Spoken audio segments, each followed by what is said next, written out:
നമസ്കാരം. ഞാൻ advocate Mujeeb Rahman.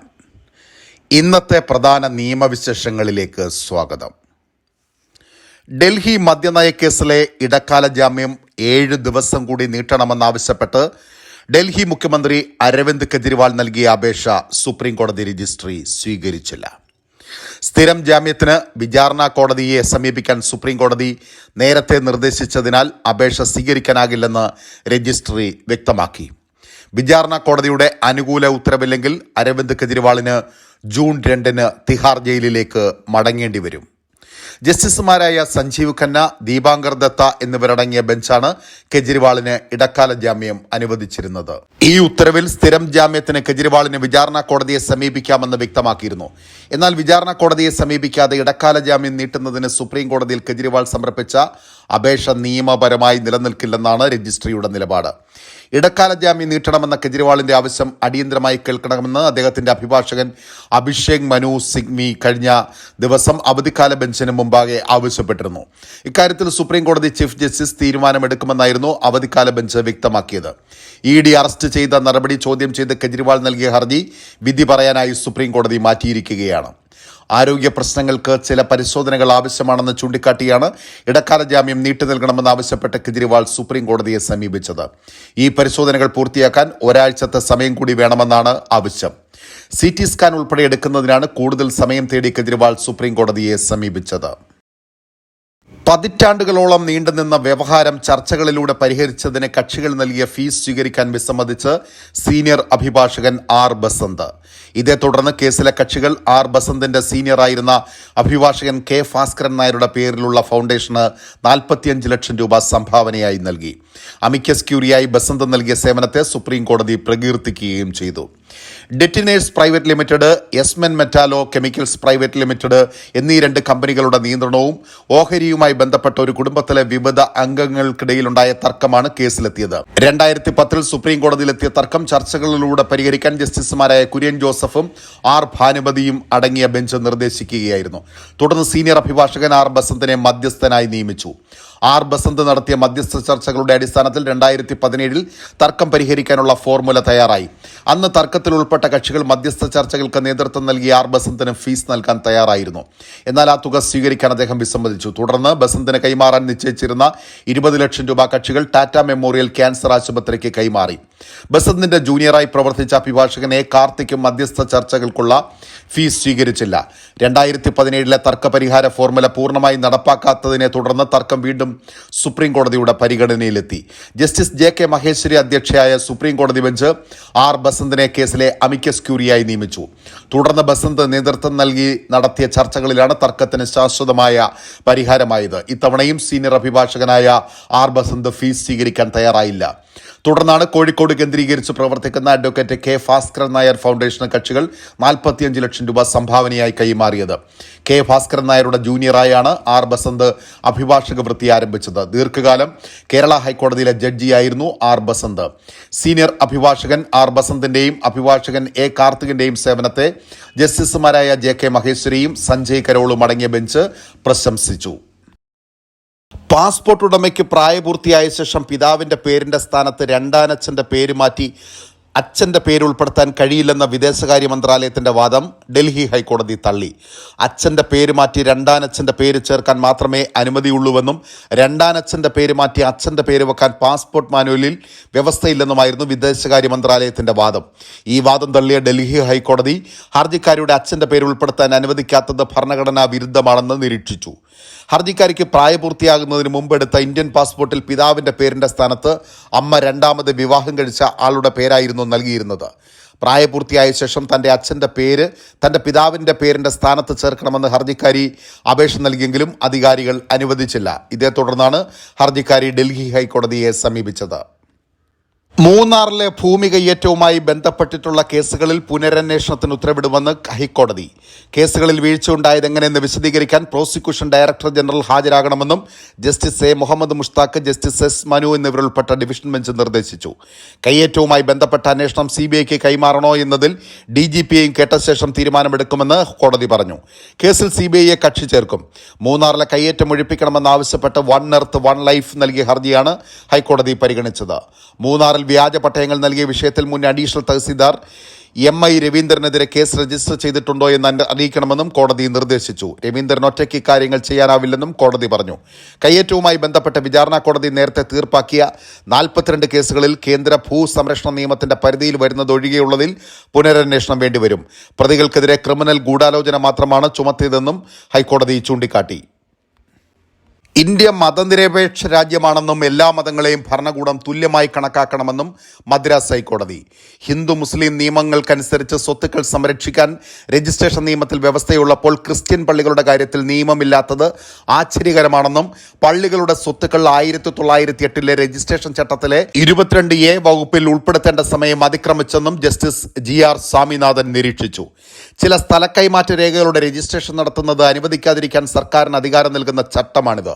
Tirupattur registrar തന്റെ ഭൂമി രജിസ്റ്റർ ചെയ്യുന്നില്ലെന്ന് ആരോപിച്ച് ഷാലിൻ എന്നയാൾ സമർപ്പിച്ച ഹർജി പരിഗണിക്കവെയാണ് ഹൈക്കോടതിയുടെ നിരീക്ഷണം. എന്നാൽ ഭൂമി തമിഴ്നാട് ഇവാഞ്ചലിക്കൽ ലൂതറൻ ചർച്ചിന്റേതാണെന്നും അനുമതിയില്ലാതെ സ്വത്ത് രജിസ്റ്റർ ചെയ്യരുതെന്ന് ഹൈക്കോടതി 2017 ഉത്തരവിട്ടിട്ടുണ്ടെന്നും രജിസ്ട്രാർ അറിയിച്ചു. എന്നാൽ 2017 വിധി ഇടക്കാല ഉത്തരവ് മാത്രമാണെന്ന് ചൂണ്ടിക്കാട്ടിയ ഹൈക്കോടതി ഹർജിക്കാരന് പുതിയ അപേക്ഷ സമർപ്പിക്കാൻ അനുമതി നൽകി.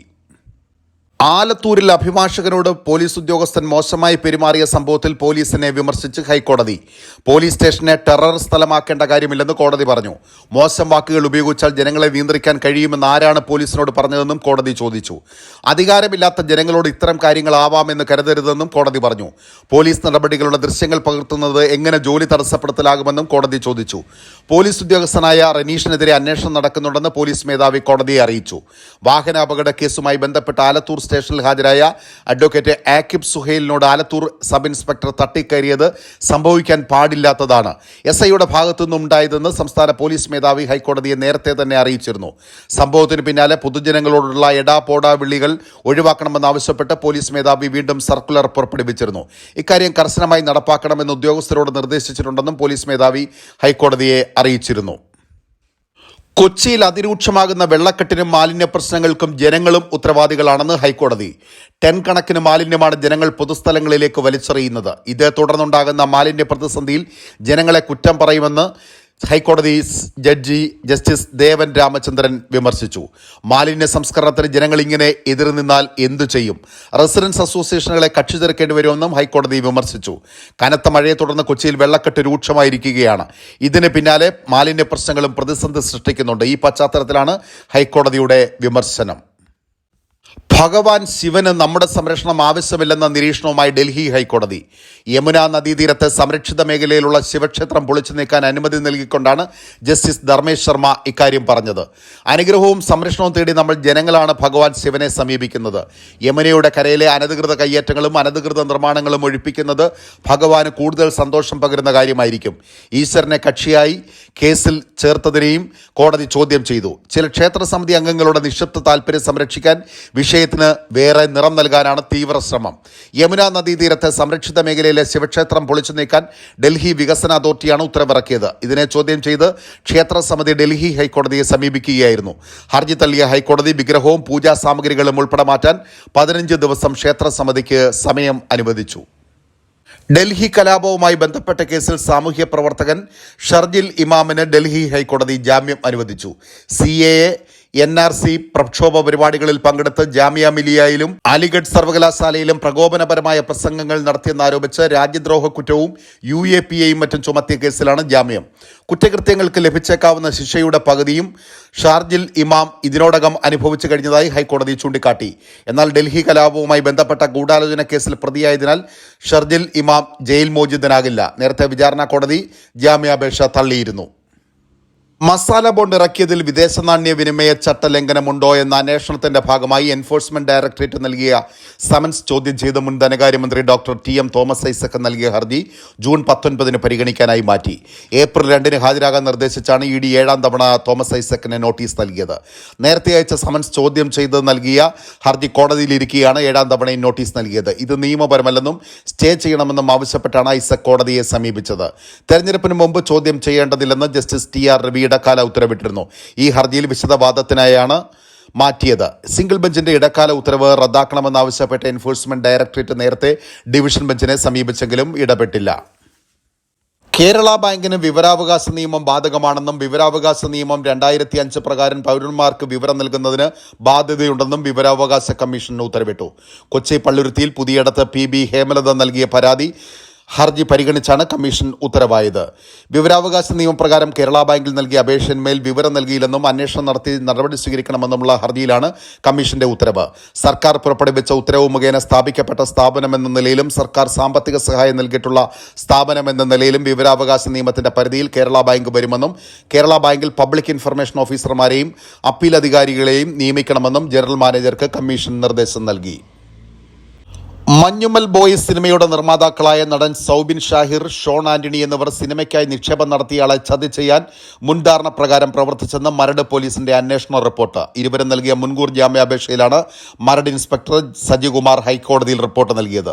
കേസിന്റെ അന്വേഷണത്തിന് പ്രതികളുടെ സാന്നിധ്യം ആവശ്യമാണെന്നും മുൻകൂർ ജാമ്യം അനുവദിക്കരുതെന്നും റിപ്പോർട്ടിൽ പറയുന്നു. വിശ്വാസവഞ്ചന, ഗൂഢാലോചന തുടങ്ങിയ കുറ്റങ്ങൾ ആരോപിച്ചിട്ടുള്ള കേസിൽ ഇരുവരെയും അറസ്റ്റ് ചെയ്യുന്നത് ഹൈക്കോടതി നേരത്തെ താൽക്കാലികമായി വിലക്കിയിരുന്നു. പരാതിക്കാരനായ അരൂർ സ്വദേശി സിറാജ് വലിയതറ ഹമീദിനെ നിർമ്മാതാക്കൾ കരുതിക്കുട്ടി വഞ്ചിക്കുകയായിരുന്നു റിപ്പോർട്ടിൽ പറയുന്നു. 7 കോടി രൂപ മുടക്കിയ പരാതിക്കാരന് സിനിമ 250 കോടിയിലധികം ലാഭമുണ്ടാക്കിയതിനു ശേഷവും മുടക്ക് മുതൽ പോലും തിരിച്ചു നൽകിയിട്ടില്ല. സിനിമയുടെ നിർമ്മാണത്തിനായി 1 രൂപ പോലും നിർമ്മാണ കമ്പനിയായ പറവ ഫിലിംസ് ചെലവഴിച്ചിട്ടില്ല. 7 കോടി രൂപ നിഷേധിച്ചാൽ 40% ലാഭവിഹിതം നൽകാമെന്നായിരുന്നു കരാർ. ചിത്രത്തിന്റെ ആദ്യ ഷെഡ്യൂൾ പൂർത്തിയായി എന്നായിരുന്നു 2022 നവംബർ 30 കരാർ ഒപ്പിടുമ്പോൾ നിർമ്മാതാക്കൾ പറഞ്ഞിരുന്നത്. എന്നാൽ ആ സമയം ചിത്രത്തിന്റെ പ്രീ പ്രൊഡക്ഷൻ ജോലികൾ മാത്രമാണ് പൂർത്തിയായത്. പ്രതികൾ ചതി ചെയ്യാൻ മുൻധാരണ പ്രകാരമാണ് പ്രവർത്തിച്ചതെന്ന് വ്യക്തമാണ്. സമയബന്ധിതമായി പണം നൽകാത്തത് മൂലം നഷ്ടം സംഭവിച്ചെന്ന് പ്രതികൾ പറഞ്ഞിരിക്കുന്നത് കോടതിയെ തെറ്റിദ്ധരിപ്പിക്കുന്നതിനാണ്. വിതരണത്തിനും മാർക്കറ്റിംഗിനും ഉൾപ്പെടെ 22 കോടി രൂപ എന്നായിരുന്നു കരാർ. എന്നാൽ GST അടക്കം 18.65 കോടി രൂപ മാത്രമാണ് ചെലവായിട്ടുള്ളത്. പറവ ഫിലിംസിന്റെ ബാങ്ക് അക്കൗണ്ട് വഴി വിവിധ വ്യക്തികളിൽ നിന്നായി 28.35 കോടി രൂപ പ്രതികൾ സ്വീകരിച്ചിട്ടുണ്ട്. സിനിമയുടെ റിലീസ് പ്രതിസന്ധിയിലാണെന്ന് നിർമ്മാതാക്കൾ പറഞ്ഞപ്പോൾ വിതരണ കമ്പനിയിൽ നിന്ന് 11 കോടി രൂപ കൂടി പരാതിക്കാരൻ ലഭ്യമാക്കി കൊടുത്തു. നിർമ്മാതാക്കളുടെ ഓഹരിയായി 45 കോടി രൂപ ഏപ്രിൽ 29 വരെ ലഭിച്ചിട്ടുണ്ടെന്ന് വിതരണ കമ്പനികളിൽ നിന്ന് ലഭിച്ച രേഖകളിലുണ്ട്. സാറ്റലൈറ്റ് OTT അവകാശങ്ങളിൽ നിന്നായി 96 കോടി രൂപ പ്രതീക്ഷിക്കുന്നുണ്ടെന്നും പോലീസ് റിപ്പോർട്ടിൽ വ്യക്തമാക്കുന്നു. 47 കോടി രൂപ ധാരണപ്രകാരം പരാതിക്കാരന് നൽകാനുണ്ട്. എന്നാൽ 50 ലക്ഷം രൂപ മാത്രമാണ് നൽകിയിട്ടുള്ളതെന്നും അറിയിച്ചു. വിവാദ പൗരത്വ ഭേദഗതി നിയമപ്രകാരം ബംഗാൾ, ഹരിയാന, ഉത്തരാഖണ്ഡ് എന്നിവിടങ്ങളിലും പൗരത്വ സർട്ടിഫിക്കറ്റ് വിതരണ നടപടികൾ തുടങ്ങിയതായി കേന്ദ്ര ആഭ്യന്തര മന്ത്രാലയം അറിയിച്ചു. അപേക്ഷകർക്ക് അതാത് സംസ്ഥാനങ്ങളിലെ സമിതികൾ പൗരത്വം നൽകിയതായി കേന്ദ്രം വ്യക്തമാക്കി. മാർച്ച് 11 CA നടപ്പാക്കാനുള്ള ചട്ടങ്ങൾ കേന്ദ്രം വിജ്ഞാപനം ചെയ്തത്. പൗരത്വ ഭേദഗതി നിയമം പ്രാബല്യത്തിൽ വന്ന ശേഷം ഡൽഹിയിൽ നിന്നുള്ള അപേക്ഷകർക്കാണ് ഈ മാസം 15 ആദ്യ പൗരത്വ സർട്ടിഫിക്കറ്റുകൾ കേന്ദ്ര ആഭ്യന്തര സെക്രട്ടറി വിതരണം ചെയ്തത്. 300-ലേറെ പേർക്ക് ഇന്ത്യൻ പൗരത്വം നൽകിയതായി സർക്കാർ വ്യക്തമാക്കിയിരുന്നു. പാകിസ്ഥാൻ, ബംഗ്ലാദേശ്, അഫ്ഗാനിസ്ഥാൻ എന്നീ രാജ്യങ്ങളിൽ നിന്നുള്ള ഇസ്ലാം ഒഴികെ 6 മതങ്ങളിൽപ്പെട്ടവർക്കാണ് CA പ്രകാരം ഇന്ത്യൻ പൗരത്വം ലഭിക്കാൻ അർഹതയുള്ളത്. മാവേലിക്കര നൂർനാട് പുലിമേൽ കാഞ്ഞിരവിള വീട്ടിൽ ഭാസ്കരനെ കൊലപ്പെടുത്തിയ കേസിൽ പ്രതിയായ അയൽവാസി പുലിമേൽ തുണ്ടിൽ ശ്യാം സുന്ദറിനെ ജീവപര്യന്തം തടവിന് ശിക്ഷിച്ച് മാവേലിക്കര അഡീഷണൽ ജില്ലാ സെഷൻസ് കോടതി 1 ജഡ്ജി VG ശ്രീദേവി ഉത്തരവായി. 2020 മാർച്ച് 14 രാവിലെയായിരുന്നു കേസിനാസ്പദമായ സംഭവം. പ്രോസിക്യൂഷന് വേണ്ടി public prosecutor PV Santhosh Kumar, മുൻ പബ്ലിക് പ്രോസിക്യൂട്ടർ P സന്തോഷ് എന്നിവർ ഹാജരായി. ഇതോടുകൂടി ഇന്നത്തെ പ്രധാന നിയമവിശേഷങ്ങൾ അവസാനിക്കുന്നു. നമസ്കാരം.